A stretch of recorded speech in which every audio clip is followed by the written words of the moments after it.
Capítulo 2. Tina se las arregló para terminar la educación primaria sin meterse en líos ni llamar la atención de nadie. Acabó con notas discretas y un expediente más bien gris. Nadie esperaba grandes cosas de ella. Lo tenía perfectamente asumido y actuaba en consecuencia. Pero los profesores la apreciaban, quizá por la sencilla razón de que nunca daba problemas. Aunque no se llevaba mal con nadie, no volvió a tener una amiga como Raquel, al menos en el colegio. En el instituto, en cambio, conoció a Salima. Fue durante el primer día de clase. Tina abordó su estreno en secundaria con el firme propósito de pasar desapercibida todo lo que pudiera.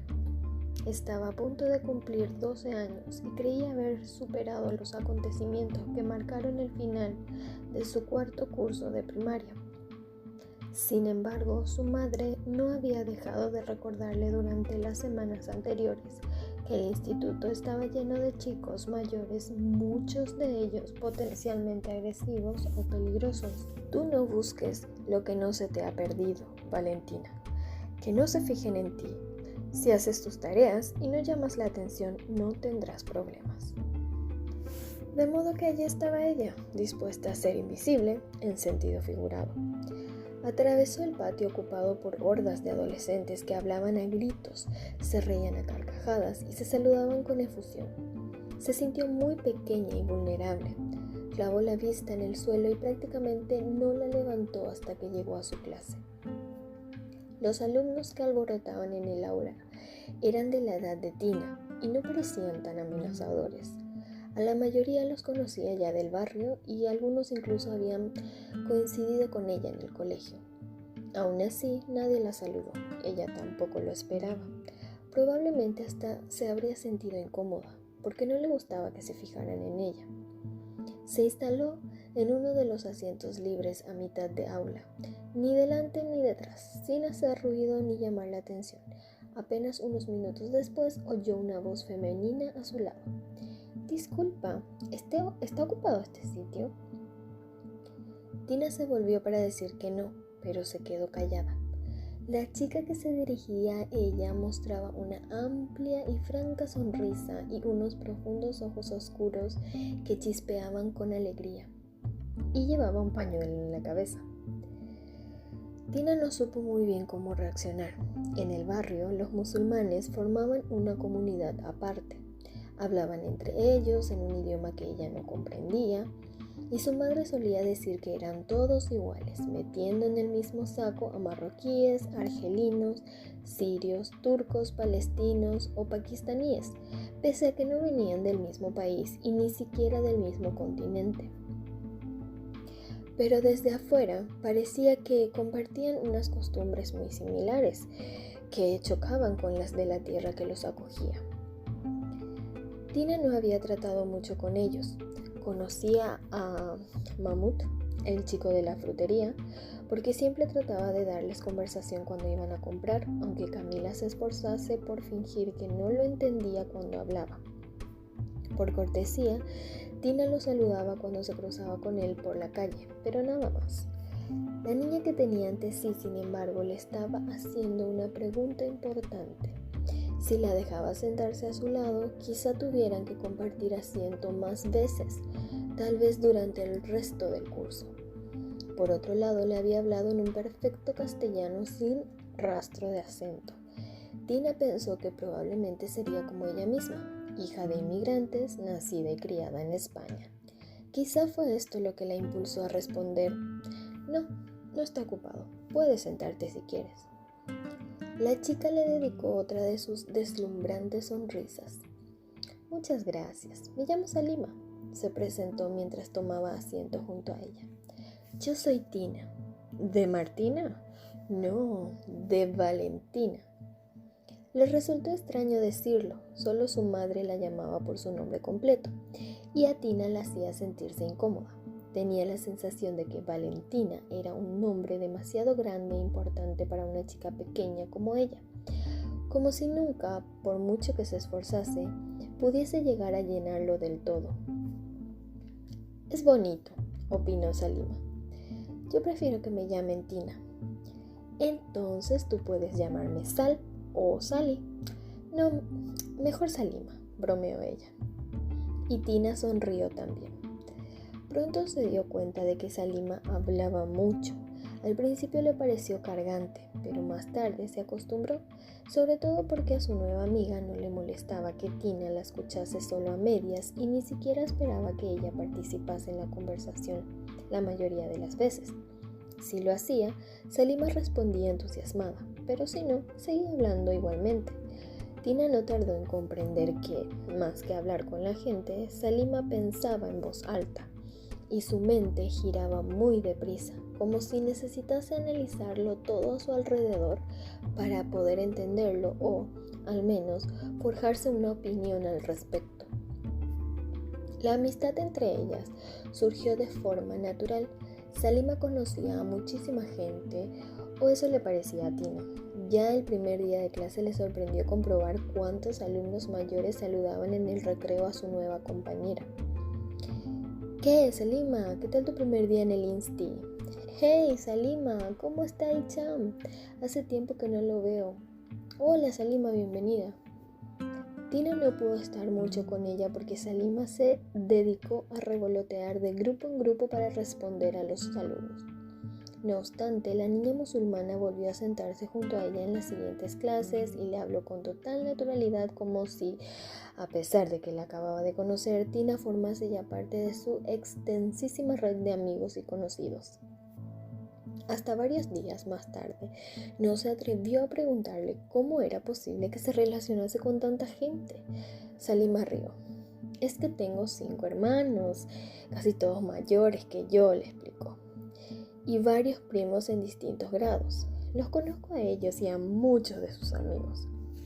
Vaya, comentó Tina con cierta envidia.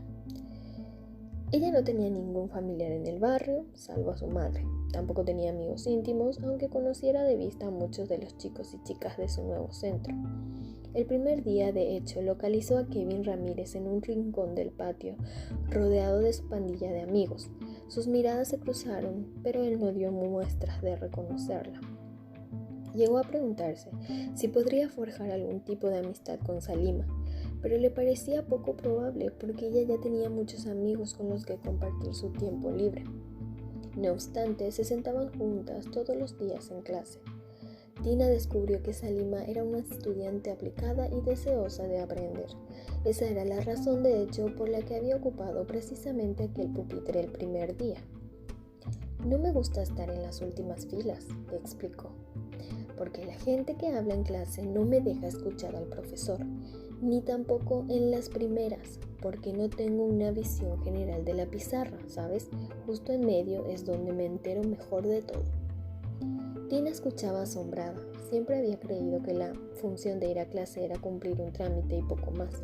Su madre decía que era importante estudiar para labrarse un futuro, pero cuando expresaba aquella idea lo hacía con un tono dubitativo que sugería que no esperaba que su hija llegara muy lejos en realidad.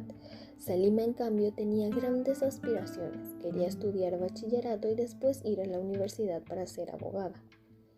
Seguro que lo consigues, le dijo Tina con sinceridad cuando ella se lo contó, porque eres muy lista.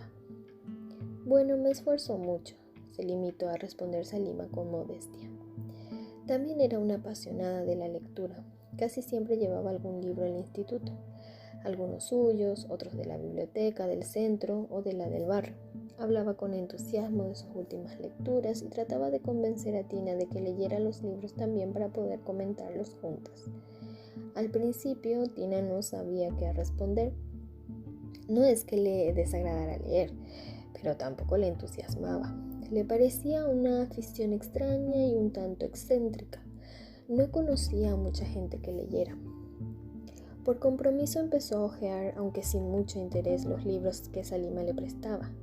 Tienes que leer este, es genial. Te va a encantar. Ya verás cómo termina.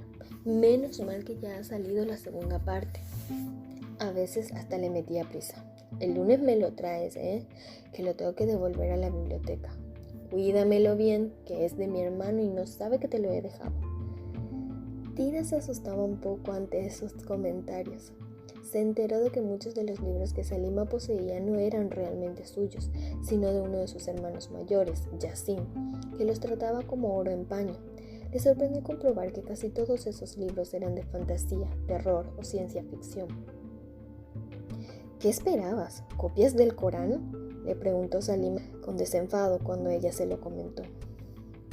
Tina se puso muy colorada. Lo cierto era que había dado por sentado que los musulmanes solo leían cosas de musulmanes, pero jamás se le había ocurrido planteárselo a su compañera de forma tan directa. Bueno, los cristianos leen más libros además de la Biblia, razonó Salima. Pues también es verdad, reconoció Tina, y las dos se echaron a reír. Salima no consiguió contagiarle su pasión por la lectura, pero sí logró que Tina leyese de forma habitual y disfrutase con alguno de los libros que ella le prestaba. Se llevaban bien, en definitiva, aunque Tina no estaba segura de si eso se debía a ella en particular o al hecho de que a Salima le caía bien casi todo el mundo. De todas formas, tampoco era un asunto que le preocupara realmente. Después de todo, gracias a Salima, los comienzos en el instituto no estaban siendo tan duros como había temido en un principio. No solo por la compañía, la conversación, los libros y las risas compartidas, sino también porque su nueva amiga la ayudaba mucho en clase. Si había algo que no entendía, Salima se lo explicaba. Viéndola trabajar, además, Tina sentía la imperiosa necesidad de imitarla. Así, sus primeras notas en el instituto fueron bastante mejores de lo que ella misma había esperado. Hasta su madre se sorprendió. Bueno, no está mal, comentó, lo cual viniendo de ella era todo un cumplido. Junto a Salima, además, Tina se sentía relativamente segura. Los alumnos solitarios y estudiosos eran a menudo blanco de las burlas de los demás, pero Salima estaba muy bien integrada y tenía hermanos, primos y amigos mayores, por lo que nadie se atrevía a meterse con ella. Y Tina, aunque al principio se sentía amedrentada por aquellos chicos de costumbres tan diferentes a las suyas, terminó por apreciar el hecho de que relacionarse con Salima era bueno para su estatus social. La gente seguía sin reparar en ella, pero en el caso de que lo hiciera, sin duda recordarían que tenía conocidos y quizá amigos entre los alumnos mayores. Eso no estaba tan mal. Había bastantes alumnos latinos en el instituto, pero Tina no terminaba de congeniar con ellos. Esto se debía en parte a que la mayoría de ellos no habían nacido en España. Al emigrar habían dejado atrás una infancia en sus países de origen, unos amigos, unos recuerdos. Hablaban todavía con el acento y la jerga de su tierra y se sentían extraños en el país que los acogía. A muchos de ellos les costaba relacionarse con los alumnos españoles y preferían elegir a sus amigos entre chicos y chicas latinos en su misma situación. Los pocos que se dirigían a Tina se quedaban muy cortados al oírla hablar en castellano sin acento latino y ya no perseveraban en su acercamiento. Por otro lado, los alumnos latinos nacidos en España, como ella, no se sentían latinos en realidad, por lo que las posibilidades que tenía Tina de trabar amistad con ellos eran las mismas que con cualquier otro. Cuando iba con Salima, además, la gente solía prestarle más atención a su amiga, para bien o para mal, y así Tina terminó por integrarse en el círculo social de ellas sin más. Al principio eran solo compañeras de pupitre, pero con el paso de las semanas fue naciendo entre ellas una amistad más estrecha y sincera.